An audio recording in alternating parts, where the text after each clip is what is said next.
The EthoGrade system actually was created in the hills of Montana and Wyoming. The EthoGrade went from starting off as a tool in field research for wild horses and behavior dynamics and herd dynamics to becoming what it is now, as an ethologically based psychoanalysis behavior assessment scale.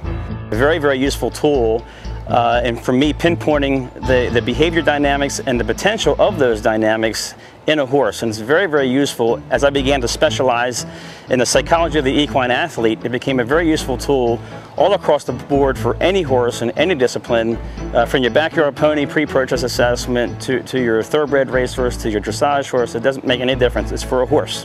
Whatever the horse does, it's for the horse. Here. Yeah, good boy.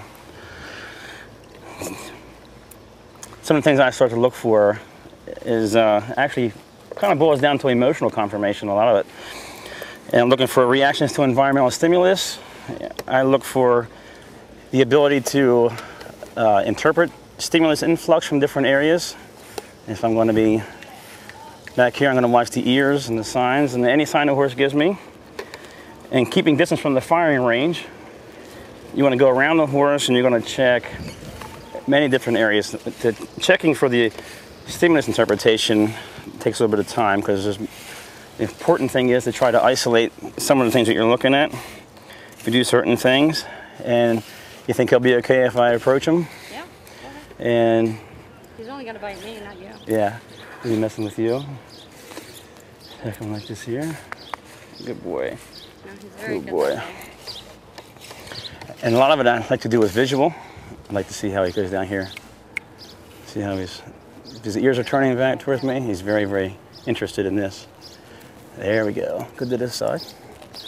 That's good. And that would be a very good high score right there. Very confident and curious. You want the horse to be extroverted. The more extroverted the horse, the far more confident, and as far as the herd dynamic is concerned, the higher the herd dynamic is. And that's where he's going to see himself in a herd environment, and that certainly translates to horses in motion. Now there's some things here that you look for in different areas. If you're looking for a horse in motion, one of the things I look for is the focus and the agility of focus during motion. If a different stimulus is introduced during motion like this. See about here. And self-awareness is a big thing that you need to look for. And he's very busy with this right now, but he's definitely, obviously, he's got very self-aware. He wants to play with you, yeah, which is good. Very nice. As for him, he would certainly be very high on extroverted focus and self-awareness. He's definitely in control of his environment, very comfortable where he's at, and that score is very high. Look at how he's standing, looking for relaxed stance in his ears, and he's gonna, notice I'm back here, he's got his tail flickering a little bit. Also look a lot for head carriage. When a stimulus is happening beyond any visual aspect, how well does he interpret that? And does his ears go to it quickly? And does it cause any discomfort, any anxiety to the horse? There's a lot of extra stimuluses around here, so it's a good place to check them, to do a basic assessment here. After you get some of this information, you can start to pinpoint. It kind of gives you a visual of where this horse is naturally in a herd dynamic. And this is very important for a stepping stone, understanding these behavioral characteristics. It can do a lot of good for you in finding the strong points of the horse and some of the parts that maybe the horse excuse me, needs to be worked on a little bit, and some of the parts where the horse is fine. And you can also gauge with this grade right here, you can gauge the potential for improvement in a certain area. But he's definitely very relaxed, and his herd dynamic is very large, and he's definitely very playful. Definitely very playful. The larger the herd dynamic, the bigger the space is that he's curious about but not affected by. So he's not pushed around by outside stimulus as much as he's curious about it, and there's a difference, and that's a very good thing that you're looking for. If you're looking for any uncertainty in the horse in certain areas, what that does is it tells you that their dynamic is very small, the circle is very small, and they become much more protected of that small space. And then they become much more difficult to deal with. And a lot of it has to do with not even as much physical constriction as it does mental constriction.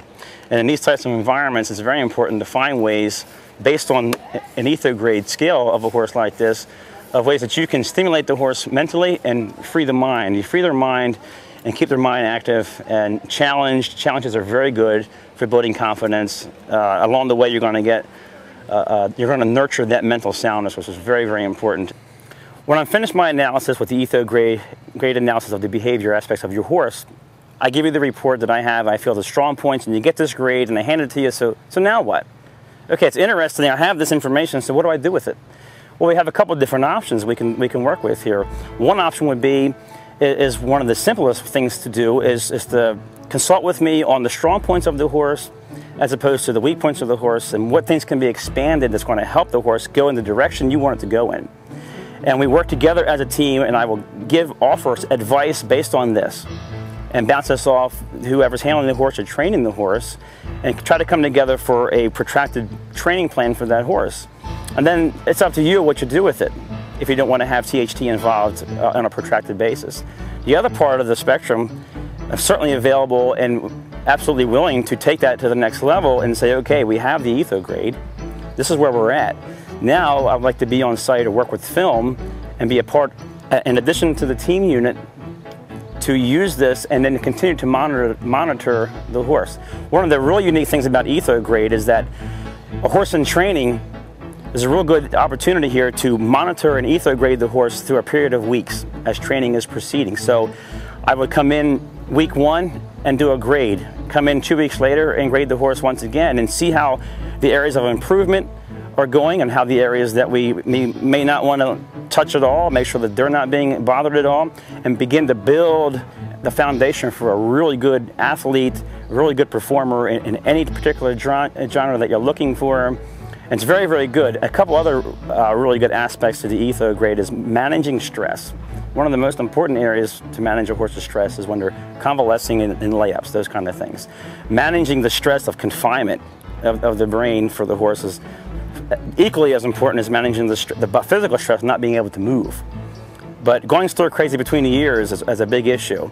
EthoGrade can help monitor this, and then based on a daily or weekly or bi-weekly analysis of the horse, as your horse is, if it's in a protracted convalescence program, we can certainly help monitor and then find ways to stimulate the horse mentally to keep it from going crazy that will only lead to more injury and a much longer convalescence.